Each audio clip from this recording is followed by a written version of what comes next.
तहसीलदार साहेब, मी आपेगावला आले होते, तर तिथं सगळे जे काय आपले आता हे मागे नुकसान झालं तर शेतकऱ्यांची काही मदत पोहोचलेली नाही आहे. तर विहिरीचे काही पडझड झालेले पंचनामे केलेले आहेत त्यांनी. तर कधी साधारण आपल्याला भेटून गेले वाटतं त्या अंबादास पाटील वगैरे.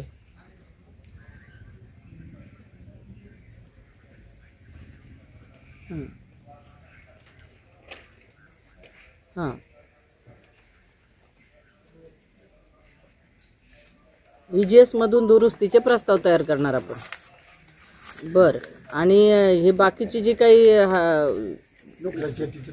प्रोसेसमध्ये मग ते कधी काहींचे दुसरे हप्ते आले आणि काहींना काहीच नाही आलं ना, असा विषय होता थोडा.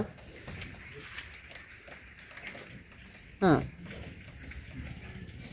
अच्छा. 30,000 लोकांचे आले, 12-13,000 प्रोसेसमध्ये.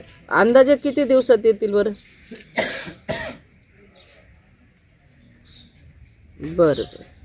थोडंसं जातीने लक्ष द्या तुम्ही. काही अडचणी आल्या तर मला सांगा, मी मुख्यमंत्र्यांची वगैरे लेवलला बोलेल. हां, चालेल. ओके, ठीक आहे.